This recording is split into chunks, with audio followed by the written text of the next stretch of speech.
ইলিশ দেবো না, ইলিশ দেবো না, ইলিশ রপ্তানি করবো না, ইলিশ এক্সপোর্ট করবো না, এই করবো না, ওই করবো না, তারপর শূন্যরম করে এখন বলছে যে না না ইলিশ মাছ আমরা পাঠাচ্ছি, অনেক পাঠিয়েছি, ডলারের অভাব। একদম একদম ইলিশ মাছ যে পাঠানো হয়েছে একবার দেখে নি কত ইলিশ মাছ পাঠাচ্ছেন। দান দীক্ষা এ সমস্ত করছেন না, নিজেরা বলছেন নাও ভাই নাও। আরে কেন পাঠাচ্ছেন দেখি এক মুহূর্তে প্লাজমাতে ইলিশের যে নোটিফিকেশনটা বেরিয়েছে, একদম যাকে বলে প্রথমে ডান দিকে গিয়ে বাঁ দিকে চলে যাওয়া। দেখি একবার, ইলিশের ছাড় বাংলাদেশের, ভারতে ইলিশ রপ্তানিতে অনুমোদন দিল বাংলাদেশ। দেখুন ওলটপালট কাকে বলে। 21শে সেপ্টেম্বর ঘোষণা করা হলো 3000 মেট্রিক টন ইলিশ রপ্তানিতে অনুমোদন। বিরাট ব্যাপার।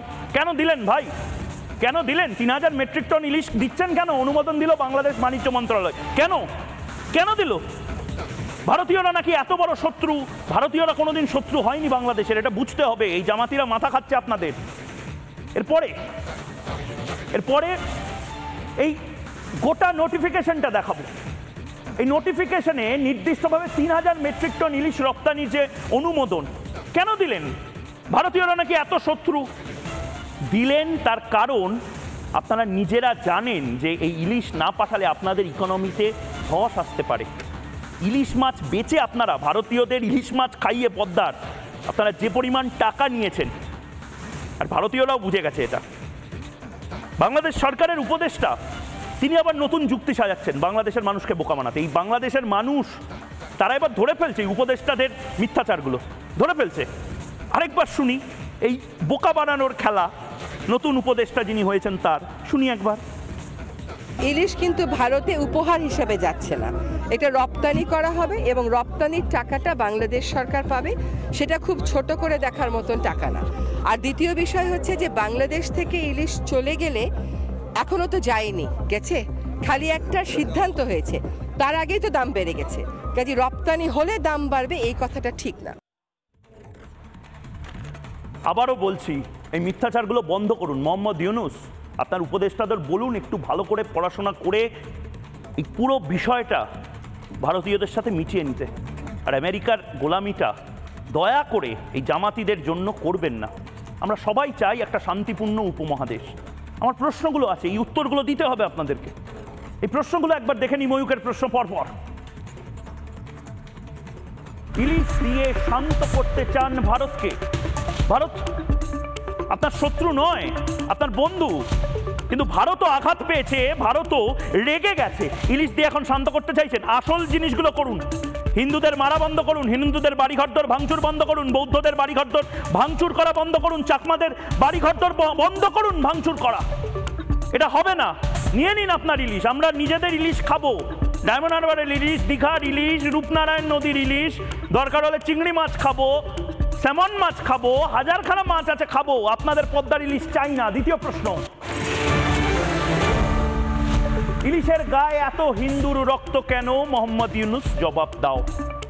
আপনারা তো ইলিশ মাছ দিয়ে এই রক্তগুলো ঢাকার চেষ্টা করছেন। জানাবো নাকি গোটা বিশ্বকে আপনারা কি করছেন হিন্দুদের সাথে? মাছ দিয়ে, মাছ ঘুষ হিসাবে দিচ্ছেন মুখ বন্ধ করার জন্য। আর ম্যাডাম বলছেন টাকা নিয়ে আমরা বিনা পয়সায় দিন। আরে কে গিফট চেয়েছে?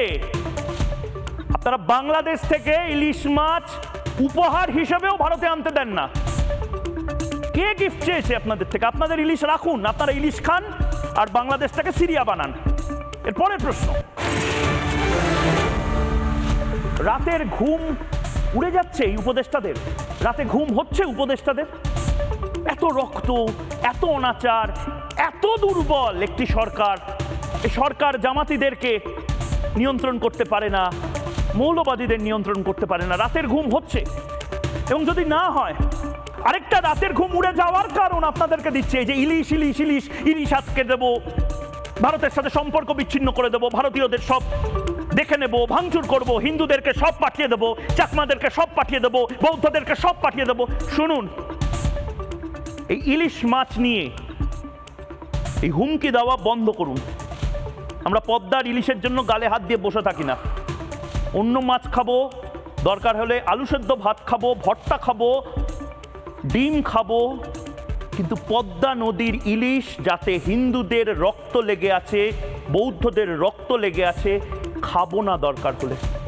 ভারতীয় মাছ বিক্রেতা তারাও এবার গর্জে উঠছেন, ভাইরাল হচ্ছে ভারতবর্ষে। আপনারা তো ভারতের সিনেমা টিনেমা দেখেন, দেখুন এই ক্লিপটা, তারপর ঠক ঠক ঠক ঠক করে কারা কাঁপে সেটাও খোঁজ নিন। বাংলাদেশের লোকে বলছে আমাদের ইলিশ দেবে না, বাংলাদেশের লোকরে আমরা বলছি আমরা ইলিশ দেবো। কত কুইন্টাল লাগবে? এই বাংলাদেশের লোক চোখে দেখেছে ইন্ডিয়া ইলিশ, এটা কোথায় বাংলাদেশে চুষে খাবে বাংলাদেশের মানুষ। আমাদের দেশে যা ইলিশ পাওয়া যায় এই ইলিশ থেকে বাংলা ইলিশ খেতে ইচ্ছে করে না। আমাদের ইন্ডিয়ান মাছ খাবে, হ্যাঁ ইন্ডিয়ান মাছ হবে, এটা গ্যারান্টি 100%। আর লিস্ট কোথায় দেব, কি বলবো বিমলবাবু?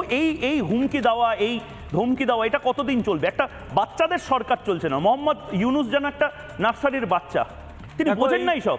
এই কথাগুলো একজন রাষ্ট্রবিজ্ঞানের অধ্যাপক হিসেবে বলি, আমার দলীয় পরিচিতি নিশ্চয়ই রয়েছে, কিন্তু আমি তো অন্য পরিচিতি আছে, আমি পলিটিক্যাল সায়েন্স ইন্টারন্যাশনাল রিলেশন পড়াই, সেই সূত্রে কতগুলো কথা বলি। এই সরকার যদি একে আবার বলি, সরকারের পরে জিজ্ঞাসা চিহ্ন বসাতে হবে, কারণ এই যে অদ্ভুত একটা কম্বিনেশন তৈরি হয়েছে, এরা সব উপদেষ্টার নামে ওখানে সরকারটা চালাচ্ছে, এদের কারোরই সরকার চালানোর বিন্দুমাত্র অভিজ্ঞতা নেই। যেহেতু সরকার চালানোর বিন্দুমাত্র অভিজ্ঞতা নেই, ফলে এরা প্রত্যেকে বিভিন্ন ফোর্সের দ্বারা কন্ট্রোলড হচ্ছে। ময়ূক, খুব বিপজ্জনক ব্যাপার যে আনসারুল্লাহ বাংলার যে প্রধান, যে হাজারটা দোষে দোষী, টেরোরিজমের অপরাধে অপরাধী, তাকে ছেড়ে দেওয়া হলো কেন? এটা একটা প্রশ্ন। আচ্ছা, স্বাধীনতা আন্দোলনে যারা অংশ নিয়েছিলেন এবং ৭১-এর যারা ঘাতক বা দালাল ছিল তাদের বিচারের দাবি যারা করেছিলেন, শাহরিয়ার কবির, তাকে গ্রেপ্তার করা হলো, একজন দেশপ্রেমিককে। আচ্ছা, শ্যামল দত্ত, তিনি একটি খবর কাগজের এডিটর ছিলেন, ময়ূক, তাকে গ্রেপ্তার করা হলো কেন? আচ্ছা, আরেকটা প্রশ্ন, যে আলফাকে ১ লরি পাঠিয়েছিল, আর্মস পাঠিয়েছিল যে সমস্ত টেরোরিস্ট, তাদের একে একে মুক্তি দেওয়ার সিদ্ধান্ত নেওয়া হচ্ছে কেন? এগুলো প্রত্যেকটাই কিন্তু ভারতের নিরাপত্তার ক্ষেত্রে একটা হুমকি তৈরি করতে পারে। উপরন্তু বাংলাদেশে সেই লোকগুলোর, যে লোকগুলো প্র্যাকটিক্যালি খবর রাখে না, অদ্ভুত অদ্ভুত মাথার মধ্যে কিছু ভাবনা ঢুকিয়ে দেওয়া হয়, তাদের দিয়ে বলানো হচ্ছে বা তারা বলতে শুরু করছে যে আমরা চিকেন নেক দখল করে নেব, আমরা নর্থ ইস্টের এগুলোকে দখল করে নেব, 7 সিস্টার আমাদের। কেউ কেউ পশ্চিমবাংলার বলছেন যে আপনারাও বিদ্রোহ করে বেরিয়ে আসুন, পশ্চিমবাংলার লোকজন যেন ওদের কথায় বসে আছে শুনবে বলে। এই যে যারা অশিক্ষিত, যারা খবর রাখে না, তাদের কিন্তু বুঝিয়ে দেওয়ার সময় হয়েছে যে বাপু তোমরা ভুল জানো, তোমরা এগুলো জানো না, যেগুলো জানো তোমাদের ভুল শেখানো হয়েছে। ভারতবর্ষের যে শক্তি, তার সামরিক শক্তি, তার আর্থিক শক্তি সম্পর্কে তোমাদের কোনো ধারণা নেই, সেইগুলো আগে পড়াশুনো করো, তারপরে এরকম হুমকি দেওয়ার কথা বলবে। আর বাণিজ্যের কথা বলেছি, আগে যে কথা বলছি আবার বলছি, যে শেখ হাসিনা একটা বিষয় তো বুঝতে পেরেছিলেন, তিনি কিন্তু বাস্তবমুখী রাজনীতিটা বুঝতেন। ভারতের সঙ্গে বাণিজ্য হলে বাংলাদেশের সবচেয়ে বেশি লাভ, সবচেয়ে বেশি লাভ। ভারতেরকে যদি বাংলাদেশের ভেতর দিয়ে উত্তর পূর্বাঞ্চলে তারা পণ্য পরিবহন করতে দেয়, এমনি এমনি বিনা পয়সায় পণ্য পরিবহন হবে না, তার জন্য বাংলাদেশ টাকা পাবে। এগুলো প্রত্যেকটাই বাংলাদেশের অর্থনীতিকে শক্তিশালী করত। এইগুলো থেকে সরে এসে বাংলাদেশ কেন নিজের পায়ে কুড়ুল মারছে, আমি তো এটা কিছুতেই বুঝে উঠতে পারছি না। এবং তার পাশাপাশি আমি কিছুতেই বুঝে উঠতে পারছি না মোহাম্মদ ইউনুস কেন নীরব হয়ে আছেন। গোবিন্দবাবুর সাথে আমাদের যোগাযোগ বিচ্ছিন্ন হয়ে গেছে। গোবিন্দবাবু যদি আবার আমাদের সঙ্গে থাকেন, আমি এই প্রশ্নগুলো গোবিন্দবাবুকেও করব। এই মুহূর্তে মোহাম্মদ ইউনুস যে প্রশ্নগুলো নিয়ে কোনো কথাই বলছেন না, মোহাম্মদ ইউনুস যেন কথাই বলতে পারেন না। শুনি কেন চুপ মোহাম্মদ ইউনুস?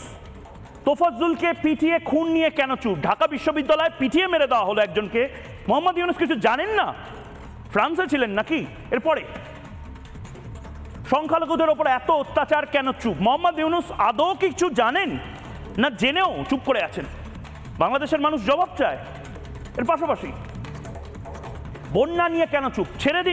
ছেড়ে দিন পলিটিক্স, আরে বন্যা নিয়ে তো কথা বলুন, কথা কও, কোনো কথা নেই, মৌনী বাবা হয়ে গেছেন মোহাম্মদ ইউনুস। এরপরে পাহাড়ে আদিবাসীদের ওপর আক্রমণ, চুপ কেন? এটাই তো জিজ্ঞেস করছি। একটা মিডিয়া বাইট দিন, ভারতীয় মিডিয়াকে পছন্দ না তো বাংলাদেশের মিডিয়াকে দিন। মৌলবাদী কার্যকলাপ নিয়ে চুপ কেন?